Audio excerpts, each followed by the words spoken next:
Same old crawler. I am back here working on the 1937 Caterpillar 22, and not much has changed since you've last seen it. All I've really done is I did a once over of the carburetor again and put this grill radiator guard back on. But I really want to get this thing running, I guess you could just say better. I thought it sounded bad before, now it sounds terrible.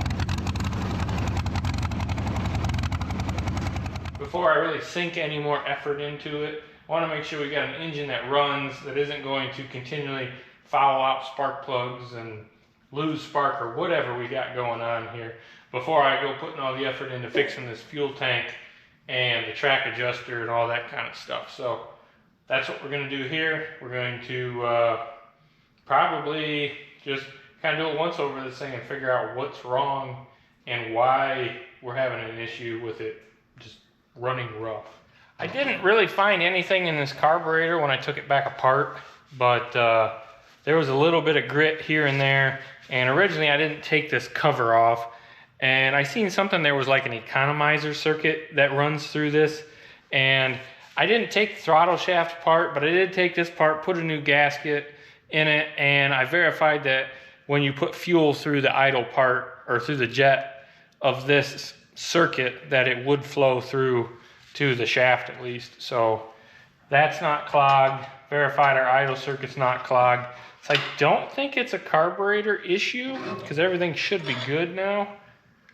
Or if it was, well, it should be fixed now. If anybody's curious, I'm just putting Shell T4 1540 in here. I'm sure somebody will comment, say, no, you gotta put straight 30 weight in it. And if you're worried about an oil filter clogging up with deposits, it ain't gonna happen on this engine. There is none. But it's pretty clean in there regardless, so I'm not worried about the high detergents. And I think there's no reason why this wouldn't be a good acceptable replacement for a straight 30, because you're lighter weight in the cold and you're heavier weight when it's hot. So I don't see why people argue that all the time. I think where I'm going to start is pull this Magneto off, check it out, and to do that I'm going to run number 1 up top dead center on the compression stroke. I'm just going to pull this Magneto off. 2 bolts underneath to the base mount, and should just be able to pull it right off. There we go. Pull these wires off because we're going to replace them anyhow.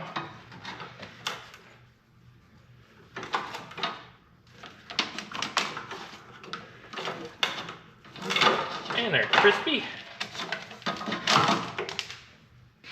So pulling this off, I don't think we should have much of an issue with it, but the main thing that I'm worried about being wrong or bad with this thing is the magnets. If the magnets are weak, then the charge is going to be intermittent and spark will be intermittent as well.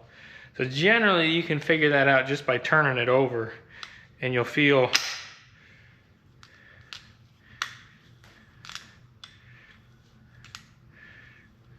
there's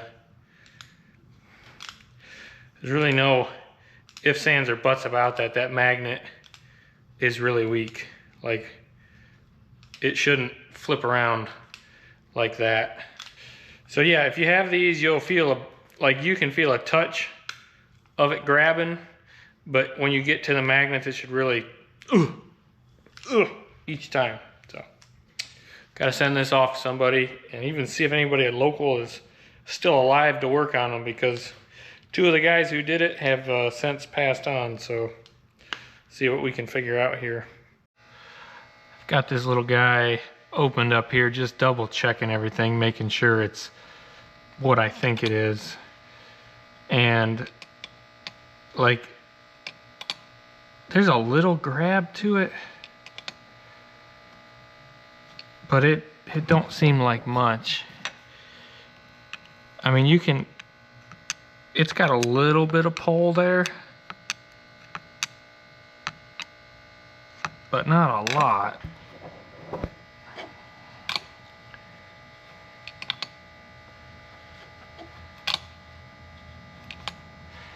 I might set everything up, put it back together, and test it on the bench here, but I'm pretty sure we're gonna have to get the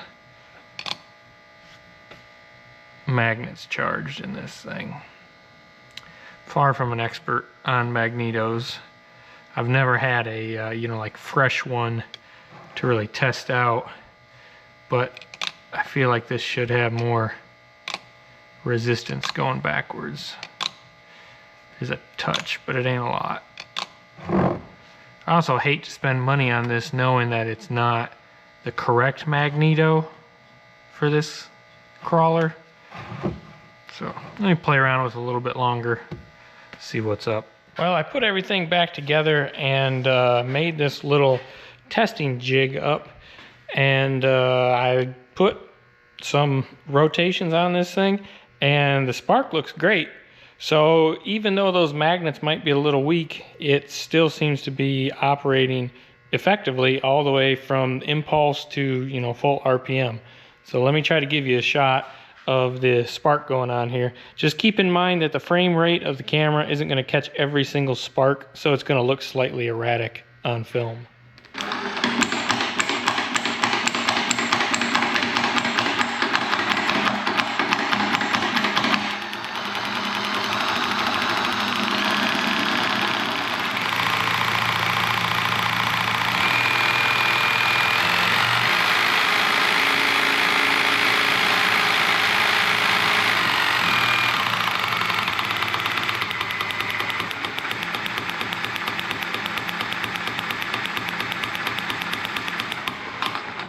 I apologize that probably doesn't look as good as it does in person, but we've got bright blue spark coming across all of those plugs at the correct time. So this magneto is good to go. I'm gonna bolt it back onto the tractor and we'll see about firing this thing up. And I don't know, maybe there was something I caught inside that carburetor or cleaning this. Maybe it was slightly out of time or something. So we'll put it back together and see if anything changed. I'm going to take this guard off before I put that magneto back on. This is actually a piece that would go with the original Eisman magneto, but first I got to pull this coupler apart, and I got to make sure that I have everything timed when I put it back together. So I'm just going to use a hammer and a chisel and make a mark across everything.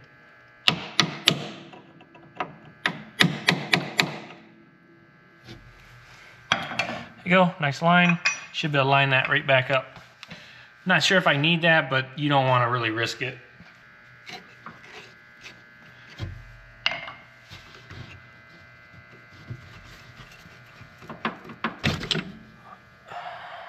Looks like we got to drive this pin out to get this gear off. Might be a hassle why they didn't do it originally.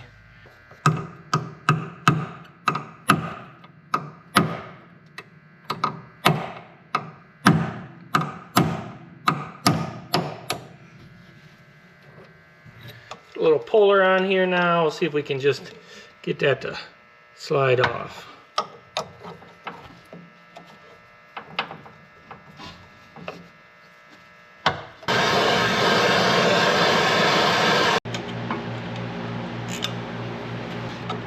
Kind of got to a point and quit moving.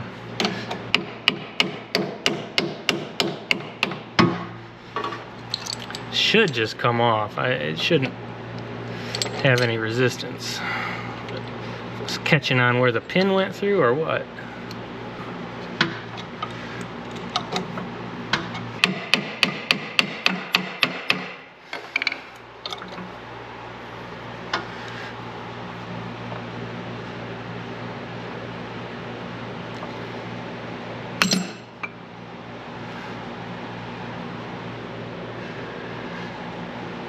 That came loose, or if we broke something. Hopefully it just came loose.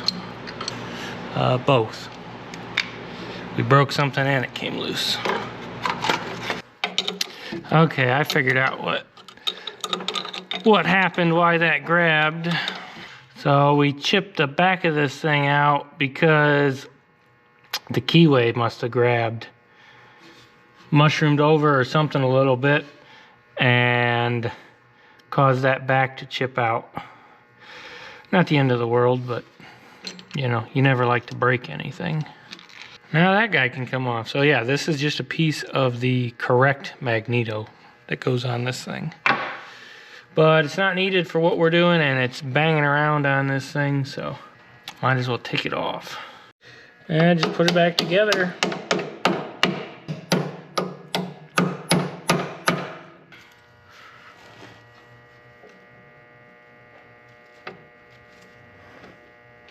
I'll just leave this a touch loose for lining up the Magneto. Scrape the crud off here so everything sits all right.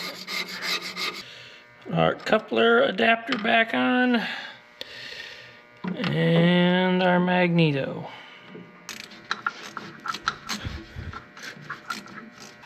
And now just to tighten up our collar. Well, I got a new set of plugs and wires. So let's get those installed. I'm using Autolite 3076s for this. That is what I could find the most highly recommended, so that's what I went with. I got my spark plug wires from the Brillman company. There's the part number if you're interested. B1008-003. These are the old school cotton coated exposed end ones. I kind of want this thing to look, you know, authentic, so that's what I went with. When I put this Magneto back on, I did time it so we're starting with the correct #1 location on the mag, not on the #2 like it was before. Start with #1. Let's find the longest. Come over here and we'll snap it on there. Come around the back. And I'll just pop this into my Magneto. Trying to keep it all routed along because that piece goes back on here and they all come out the back. Ooh, and these aren't gonna pop out easy, I can tell you that.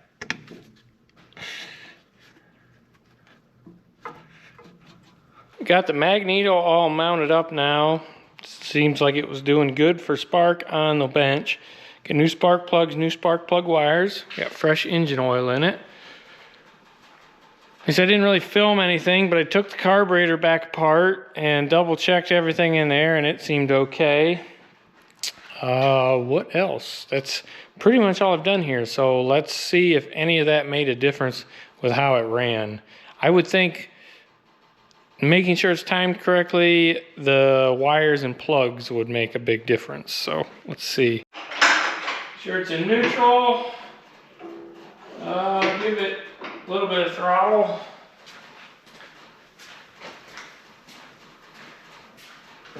There's a little fuel can on here yet. Turn the fuel on. Yep. Cracked the valve in the bottom of the carburetor. We've got fuel flowing. Got the choke on. Give it a whirl.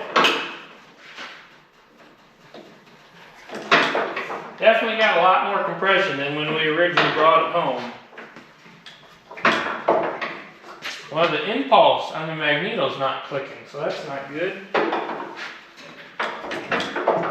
Why is that not clicking?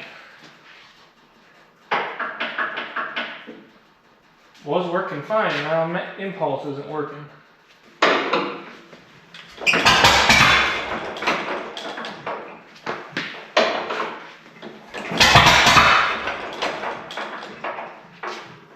Wants to run. Not sure why that impulse isn't going.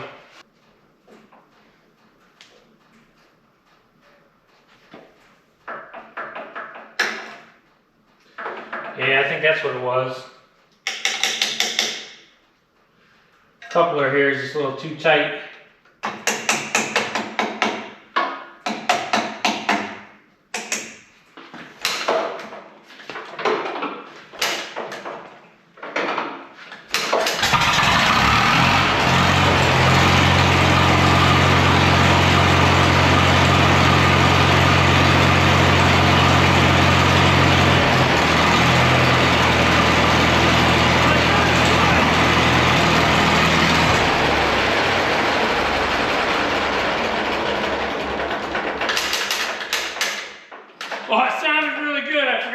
fuel on. You ran on carburetor dry. That's the best it sounded yet, I can tell you that. We're gonna get fire up again.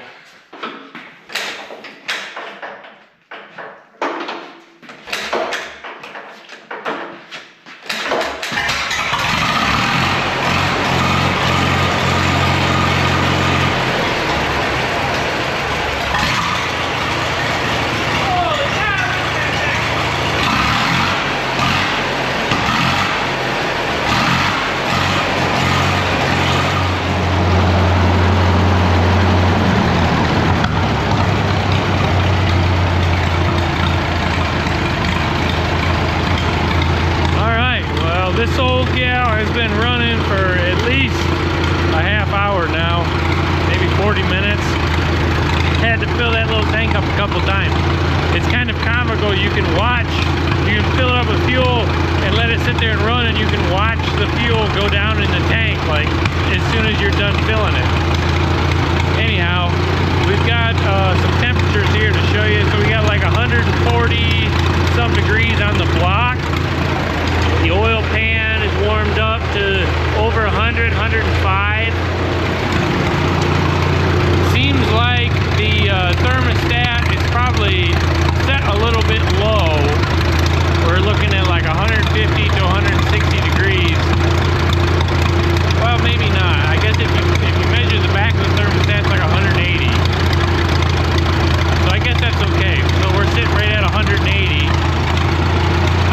Down here by the, yeah, right about 180. So our water temp gauge is probably, you know, a bit exaggerated. 180 is right there. That might be accurate.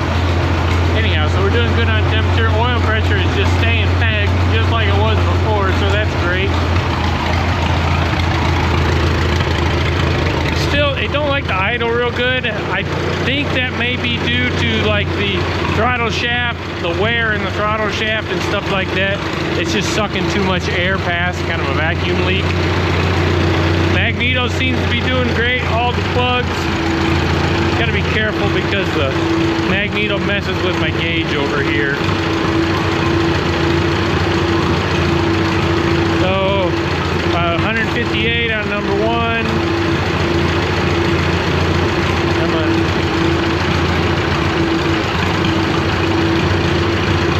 Let's go just below the plug. 144 on one. 175 on two. 180. 160. That's interesting. Now the middle two are that much hotter than the outer two. Might just be a cooling defect on them or something. You go down below. 166, 160, yeah, see, they're all about the same. Well, now the front of the block, that front jug is a fair bit cooler. It's kind of hard, you're going through some paint and stuff there to get an accurate reading. But it's running really good comparatively to what it was. And kind of a side note, this thing has like no blow-by at all. Let me get a towel. Fan might blow it away, but this thing, yeah, there's too much turbulence because of the fan, but it's got like no blow by at all. It just sucks it right around there. Here you can see it pulsing, which is awesome. It means that this engine should be in pretty good shape regardless.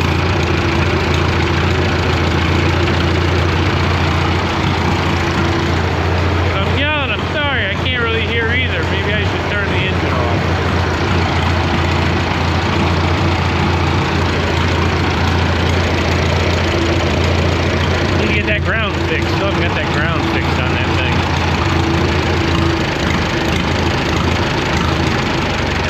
Here we go.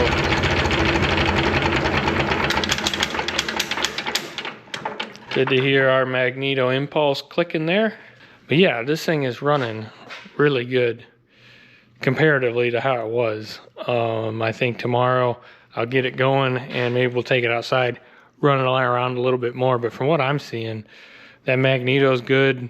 and that carburetor is good enough that we can just move on to repairing that tank, but give it a little run tomorrow.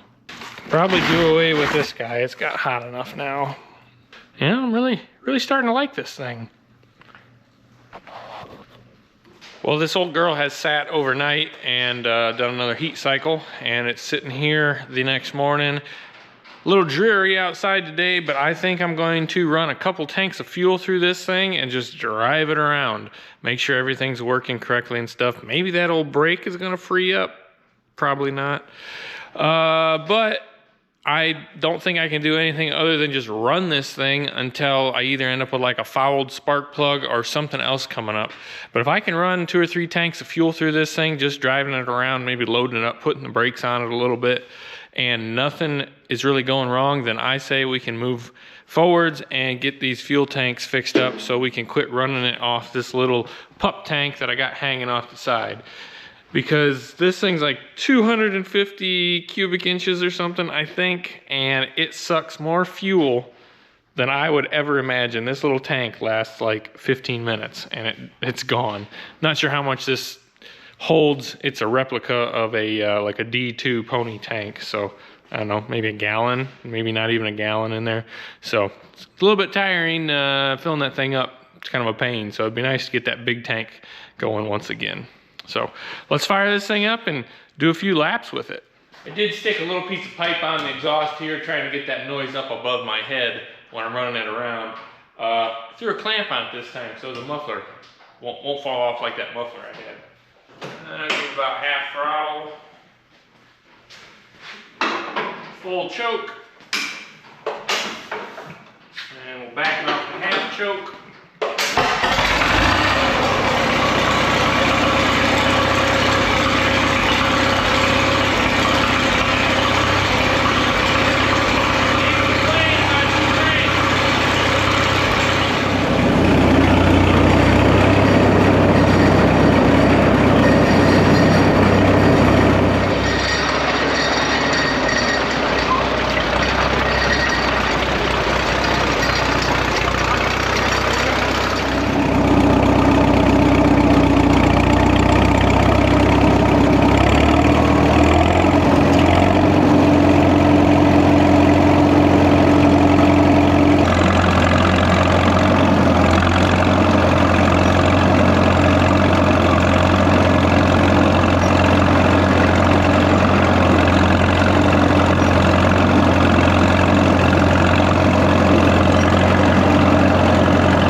throttled her up there at the end just to get that any of that oil cleared out of it, so plug's got a better chance of firing next time. Well, it seems like the old 22 is running pretty well now. I didn't have any issue with fouling plugs or misfiring or really much hiccup at all. I ran the thing for probably about an hour total. About, I don't know, a couple gallons of fuel we ran through it. Got everything up to operating temperature. Was pretty much driving the entire time, so we got to limber up the tracks and such.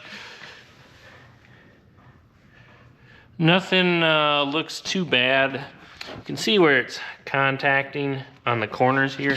It's rubbing on this front part of the track guard, and I think it's because of how this side is adjusted. The outer part needs to be kicked, that tensioner part of the idler needs to be pushed this way, so this will track straighter. You might be able to tell that this one kind of curves a little bit this way, and this one over here curves a little bit inward, so that's what's causing it to collide. And I'm sure excessive wear on the actual front idler is allowing that track chain to wander a little farther than it should. So things added to the list of what we got to do. Definitely got to mess with the track tension and the alignment on those. The Magneto seemed to perform just fine, so I think we can probably reinstall that cover. Got to get another short stud to match this one here to go up to the front. And I think I'm going to put some heat shrink tube on this little exposed metal part here. It's all well and good, but I'm afraid like if it lays like right there, like that's gonna arc out. Maybe it won't, but just to prevent that with the cover on, I'm gonna probably put some heat shrink on that. Nothing else really concerning has shown up. I don't see any big leaks. I don't really see any leaks underneath the thing. The engine seemed to run good. Compression seems good. Doesn't seem like we're burning an excessive amount of oil.